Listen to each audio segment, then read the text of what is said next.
MDG TV, une chaîne Wint pour la cause de Christ. Mafuta Yasika, Mafuta Yasika, Mafuta Yasika.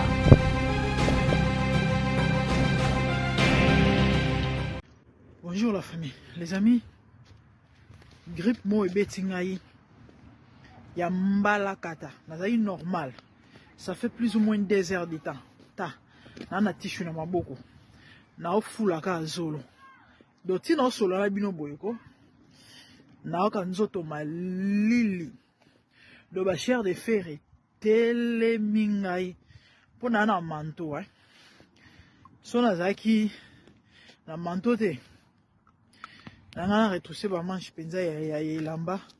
Na laksebino maboko nanga. Bomona ndenge kunze telemi na maboko na makolo partout donc na oka somonde na otoka. Na uti musala na bimi no weka maladi to koma na ba téléphone.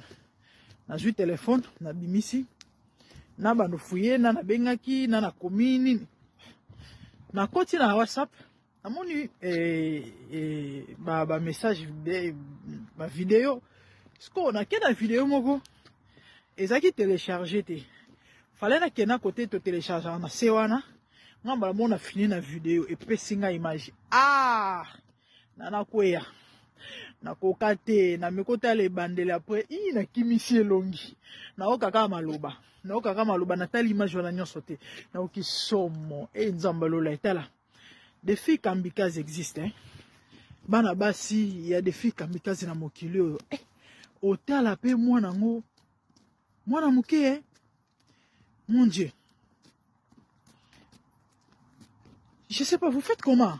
Hey, je suis pas parfaite mais il y a de ces choses là banderonanga so ika yango na mokili oyo en tout cas biso msone bakunda biso to kufa to kenda poto ngato to na ebite na lobara jamais na beta atolote mais ce qui est vrai na banga makambo makasi kolanda misu makasi wana mona wala te na banga ka makambo Osmata. Sorry. Na banga ka makambo bande wana ngai. Na banga vraiment makambo. Vous savez, batinga nga image prodige.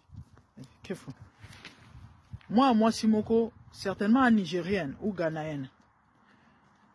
Je expliqué mambo komeli en fait ana kati hôpital eza théâtre te zape filmé te ana mona monaki na TikTok ba etambola pe na ba WhatsApp c'est vrai ba théâtre belé ba film belé ezalaka basé sur ba réalité bomona moi alali ana bilamba na nzoto longe mona na tapesi mu Congo et puis ba kusu ezotambola na nzoto wana te wana ya filmé mais on a auto monde ce réalité nango la fille à l'hôpital na okeli mawazo expliquer car ndenge ba shida ba yaka un monsieur venu abimana ya pese mbongo donc azandumba et le monsieur tant abisi non le monsieur lobi na na préservatif na ngai sali confiance alati préservatif na ye ba sali masolo ay Seigneur Jésus la suite oulala bandego ben inflammation et sali moi moi sur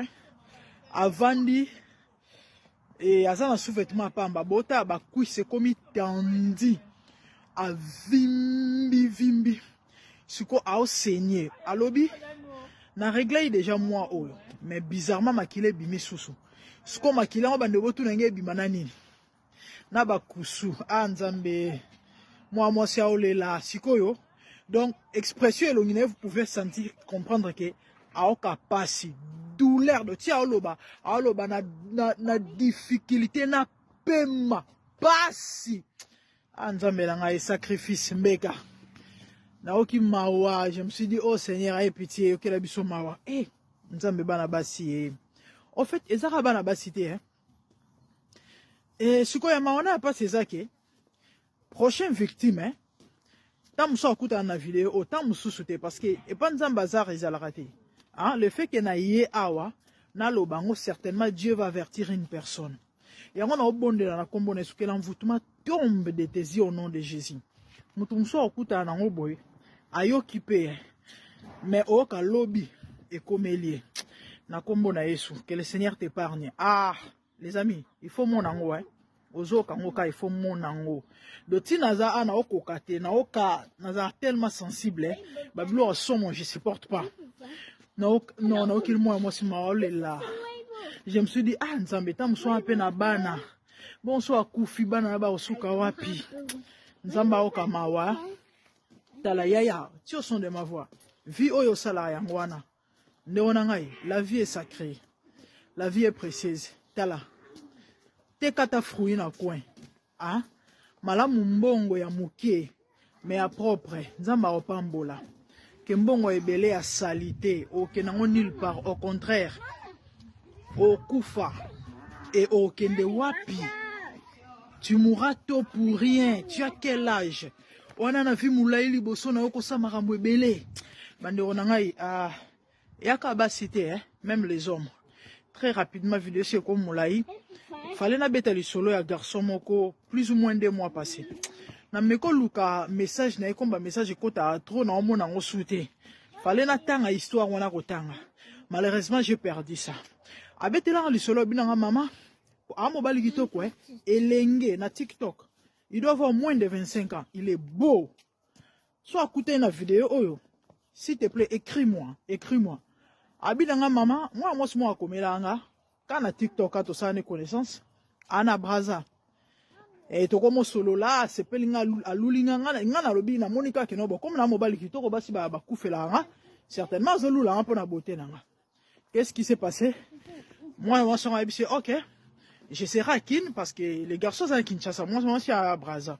Donc, il y a à Kin pour te koutana. Tant à Kin, à foutu flat pour 5 jours. Pour va passer quand t'as un mois en mobile. Il y a des cas qui beauté nae. Bazo passer ba moment, bazo sepe là, bako memana, bako sakana nango, bako mata, bako kita, bako nieka, bako ganga bilengi. Alobi, personne ne savait où il était. Aza déjà grand garçon, n'a habité sur l'Obaini Nandako. Mais 3e jour, ou encore peut-être à foutre la chambre, n'a habité. Alors, 3e jour, grande sœur n'a bengi. A tout nyozawapi. A kosiye, lo mouwe. A habité, n'ena osolano benana retraite. Prophétie et bimi pona yo. Donc, na zuka téléphone na fungol uniquement pona benga yo. Alors, na yeboy. Tala, Dieu omniscient. Dieu omniprésent, il est omnipotent. Alors, prodige, come. ABC, au moins, moi, sur Bozanaï. Aïe pour récupérer sous-vêtements et l'homme sauté. Ça là très attention. De sous-vêtements caleçon. Alobi, mère, takana yoki bongo. Na sala ki 10 minutes ite. Na kosimo moi sona na bise na zoya. Na bima na kima na kenda na kanga téléphone. Na bloqué partout. Papa. Ezara bana basité na betela bino lisolo ya pas longtemps moi mobali mo na Angola bakata ki e bangala na iretre ko e kabwani na katikati bakuso etambola akuta na moi na réseaux sociaux na oka mulunge na nzoto fonenge sukola pardon ndona ngai yo zara sensible na mfuenge so moni simo moni netikeno mokile suki okufa ya mwasi la vie à mon corps. Au moni ozanango kati na yo. Et ko pe sombongo. Nandenga bien, sans toutefois ça, on se prostituer. Que le Seigneur te délivre. Yaya, so vous êtes discipliné dans le domaine à sexe. Au coup femme no fungoma. Pasteur na mo abetela en lisola pe ça un témoignage. Asambela pona tata moko. Tata na za commerçant. Ando ke na bachikapa. Bamba nous rapidement bazuli banga ko sakanate tamu so $150,000 na moto ba okabola siko elonye banoleka babanda ko tindela bango basi wana so kutana libabe obimi na ye esili étoile wana ya monene ya mbongo ekei parce que obosa na tena mukilo nde tozala boy moto na moto azala na awa ya étoile vous comprenez yana bato belé ba étoile bazwa ba yiba Nanzela sexe, à cause de sexe.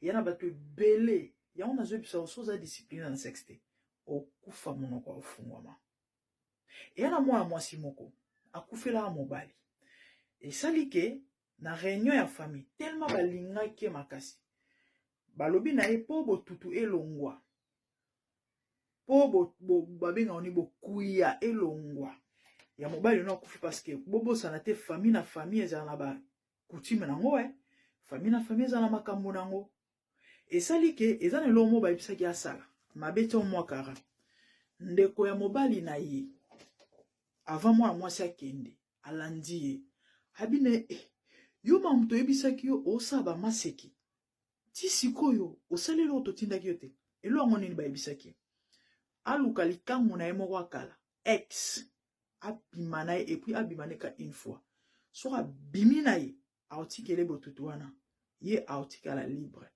ex yango ta mosu eza yo aha okamwe ex yango ta mosu eza songolo vous comprenez ba mibali bazana ba jemo boye oka pa akutani na ex nostalgie petito wana zo betela master na ye obike petito atika na défaut obike petito abani ko rappeler ba temps passé ozoye bate bokabonaka petite azali na vie na ye mamunini to banzela nini petite aleki vous comprenez et comme mibali bazala de fona ba masolo ezanga tina oka master zo yebisa ye master lia ye c'est bien yeba ke ndunda nyonso na bilanga ezala ya olia te ya de se ndunda lo so oliango eko bomayo okokufa de même nzete nyonso za ya komata te mwana mwasi yana banzete musu na zamba so mati yango vino ebebi bato bakola na bamboka bayebi mamu na zoloba mwana mwasi sala très attention yo mto sela kitoko na yo mibali balandaka yo c'est bien bon oyebi ndenge osuka lobi te okomokanga bandoki me bandoki bazate eza etambolela na yo moto ezotrahir yo okomoluka badelivrance délivrance ezalaka nango possible mais ezalaka pasi moto akosa yo te délivrance edépendaka na banzela moto aleki na makambo moto aleki na bato moto akutani nango ta y a des esprits il y a des esprits géants il y a des possessions et possessions vous comprenez tata wana occultiste oyo okutanaka na yo obima na ye oyebi niveau spiritualité na ye parce que na makambo molimo eza niveau spiritualité moto elobaka bapaster nyonso bazala na manguye bazala na bango spirituellement fort te moto akosa o te et dépendre na consécration ya moto. J'ai toujours dit aux gens la grandeur de Dieu, de l'homme de Dieu, c'est la grandeur de Dieu en lui. Espace yo opé sanzambe ndeko déterminer grandeur na yo na 21e siècle toza o ba pasteur swag ba tondi partout et mambo molimo ezalaka à 20%.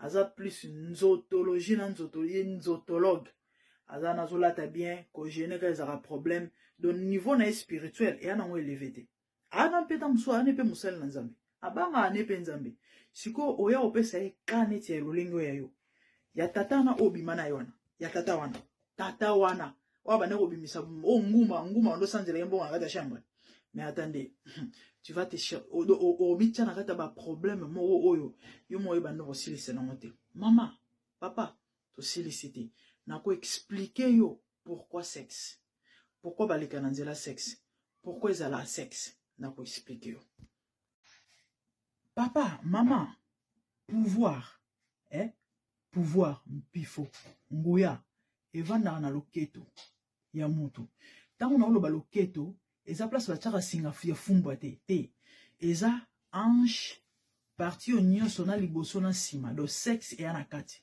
vous comprenez nzambe atia nyonso kati ya mutu ok sikoyo mpona kozwa ya motuya oya na vie ya mutu les moyens les plus rapides, les moyens les plus utilisés dans le monde à ténèbres, ils ont le sexe. Pourquoi? Simplement parce que le diable a ébi mystère et sexe.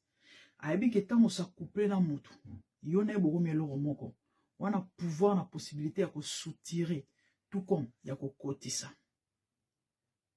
Na ko expliquer au même. Pour na nini batu mususu. Ba bimana ba on anzela sima.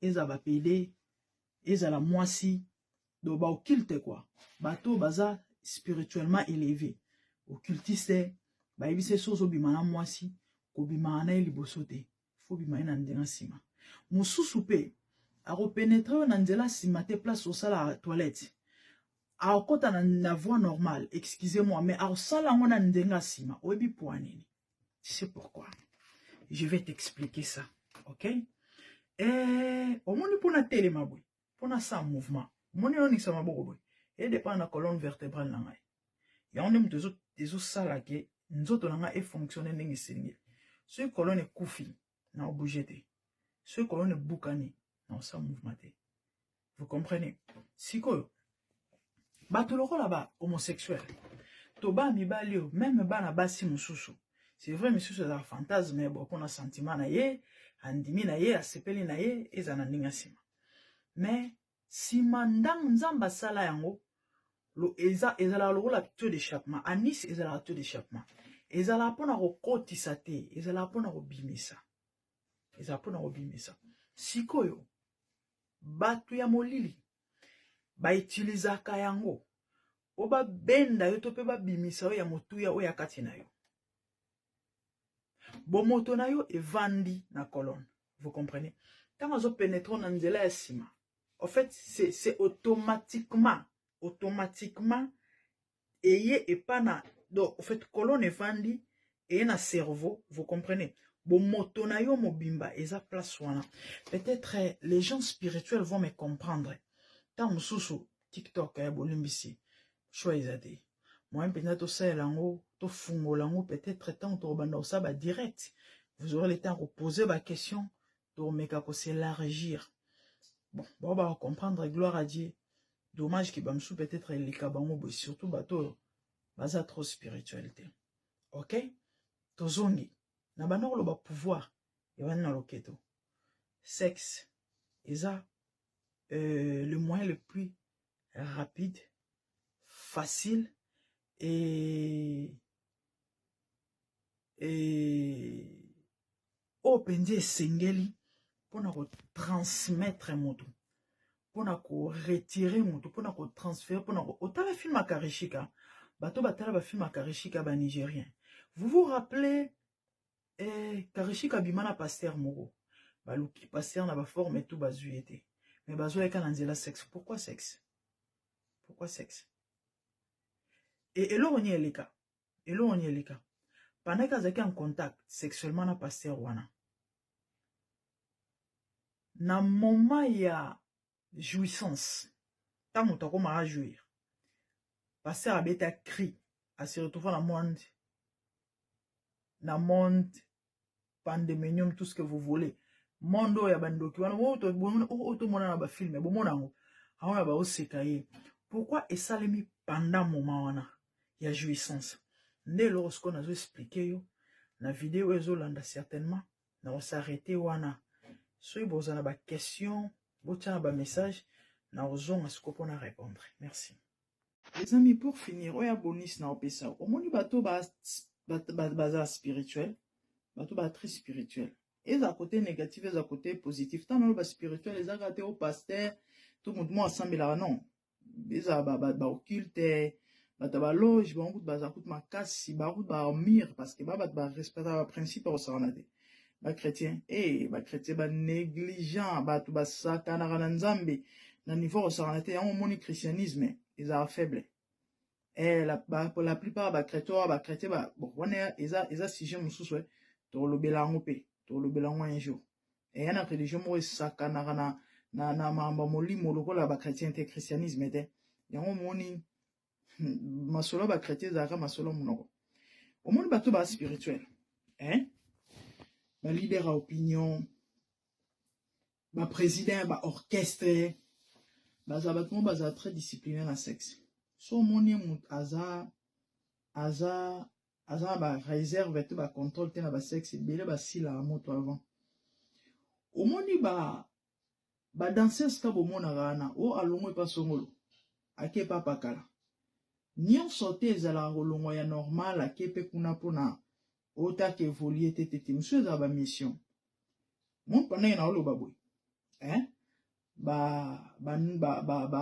banoko na biso batonton na biso bavie na biso ebele oyo toyebi ya banduleman baza na TikTok so pene bakwei na video baloba petit toyebi masolo bayebi makambo na koloba ebele bakende na bamission sikoyo so oza leader moko ya loyenge wala leader moko ya loyenge ozoma na motambo boka alongo epa songolo na bona tanga bakombo ake epa pakala batindi ye nde batindi ye wana boka par erreur to par mégare par imprudence leader wana okaka aniati to abimi na ye na jeune fille wana to na danseuse wana esili bazwi ye bayebi ye moto eya na mama moko apesa témoignage azalaka mwasi ya les grands courroux toyebi les grands courroux non o akufa na podium voilà toyebi mama wana akoma lelo pasteur abala pasteur asambelaka toyebi mama wana mama napesa témoignage bato balanda témoignage bayebi mama na oloba mama wana le grand courroux atindaka émission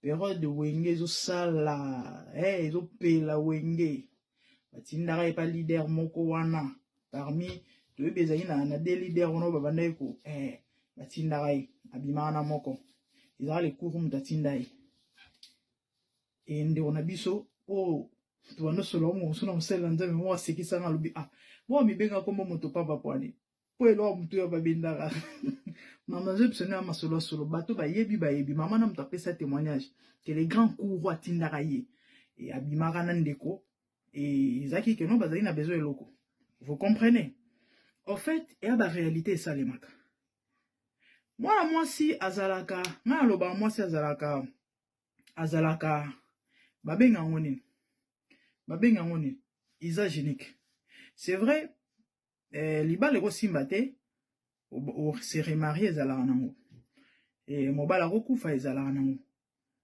mais mwana mwasi oyo bayebi ye abala 2, 3, 4 fois 5 fois attendez mobali nini yango akolinga mwana mwasi bazwaka pa yake na bala ye vous comprenez yana basi mosusu toyebi même na bamboka na biso wana asala pe bakombo oka mwasi lelo ya musicien elobi mwasi ya commerçant elobi mwasi ya politicien elobi mwa bino bomona keno te eza po aza kitoko détrompez-vous ça rien à voir avec kitoko ya masolo butu bato bayebi vous comprenez oka lekaki awa ntango alongo ake oyo koto atikali po ake na eloa motuya vous comprenez naoloba ngo na parabole bwa mikolo bozo comprendre ka mpona loba na yo fais très attention na sexe fais très attention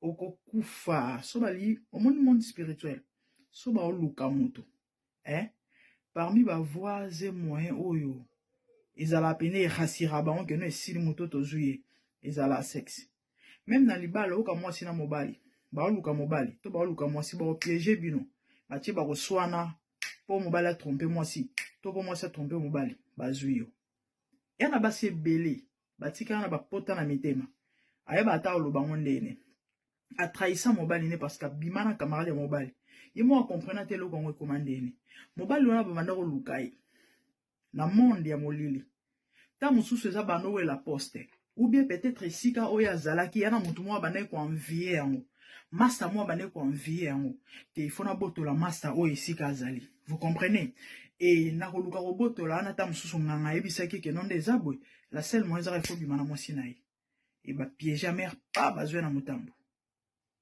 moko ya baprésident na biso je crois ya deuxième république toyebi masolo ya tata wana eza na kutu ya kobomba te ya bana kobima na babasi ya bacollaborateur ya babatu na ye ministre tout ce que vous voulez nani bato boyebi yango ezali poane mais kasi mpona domination ti arécupere yo d'autant abimi na mwasi na yo okomi na se ya pouvoir na ye acontrôle akosakana na yo fais très attention na sexe yo nayebi te so ezala problème nini na yo yana olikamba discipline mamso ya nango milimo mabe te c'est vrai derrière toute chose il y a un esprit et il y a de ceux qui ndumba wana il faut délivrance mais yana ben discipline musu ya sexe yana olikamba conscience nayebi natala émission mo mondele moko toloba mindele basambela te azaki addicted na cigarette un moment à se ressaisir bien que ça facilité. Vous comprenez? À impliquer la discipline, à tirer la garde-fou à longue cigarette, à s'embêler là qui wapi. Et vous savez quoi? Na journée moi ba no me la soki paquet mobima so na bosanité lo moi ba jarwana ou encore farde na semaine je ne me rappelle plus. Ce que là on y a bando sala. Chaque semaine mbongo a no dépenser na cigarette. Ando tchangu mopanzi pendant une année a fungola kesi boy a ganga discipline. Bah misa que yesu te basala ya délivrance c'était. Vous comprenez? Il y a de ces choses là on a juste na besoin se ressaisir. Hein? So c'est on était loco vraiment au luki bible zolo ba fouiller l'impudicité. Yana ba masumu susu. Eza libana nzoto. Bible zolo ba. Yana ba masumu susu. Bible lobi résister. Mais pour l'impudicité bible lobi fouiller. Pour nzamba yebi. Donc yana ba ma belle faut luki éviter. Que se retrouve ba bisika mo boyete o yebi ke awa etandenga par exemple. Moi ba discipline ya ba robima komela ba masanga ozana ba master ko ngene ko chile ba n'importe quoi nzamba songa yo. Je vis le Seigneur assis sur un trône très élevé et les pans de sa robe remplissent le temple. Des séraphins s'étaient au-dessus de lui et criaient l'un à l'autre, disaient Saint, Saint, Saint est l'Éternel des armées. Toute la terre est pleine de sa gloire. Dans les cieux des cieux, là où vivent les rois, il y a des créatures qui l'adorent et les louent. Dans les lieux célestes, là où règne mon roi, il y a des anges qui chantent jour et nuit en sa gloire. Les 24 vieillards et les 4 êtres vivants, ensemble avec les anges, chantent ensemble en air. Ils ont réussi l'homme d'adorer les rois, car il est l'unique, le seul vrai Dieu. Seigneur, reçois favorablement les paroles de ma bouche, car les portes furent ébranlées dans leur fondement par la voix qui retentissait, et la maison s'était remplie de fumée. Glorifie-toi. Dans les cieux, sur la terre, même sous la terre, tout est langue confesse que Jésus est Seigneur, car il est élevé au-dessus de toutes choses, et son nom est au-dessus de tout nom.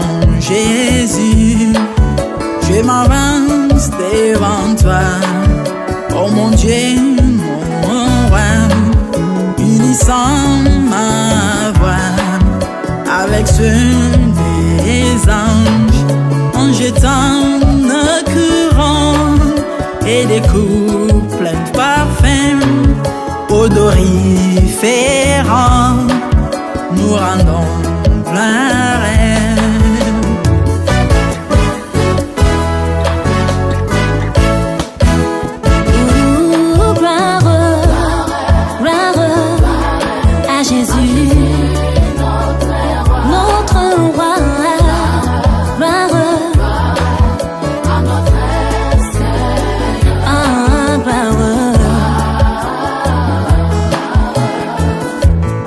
Chantons gloire à Jésus.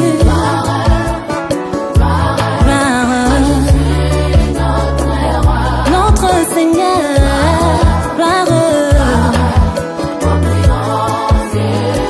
plus haut des cieux.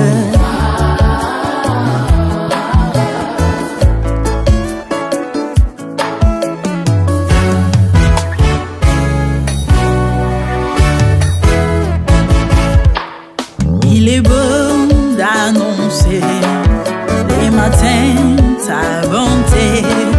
Voici mon sacrifice, la louange de ma bouche, les fruits de mes lèvres qui confessent ton nom en poussant des cris, car tes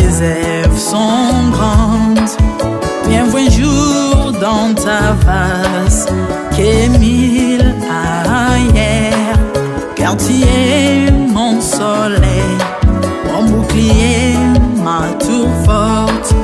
Tu mets dans la force du bif, tu m'arroses d'une huile fraîche. On se plaît à contempler mes ennemis grâce à toi.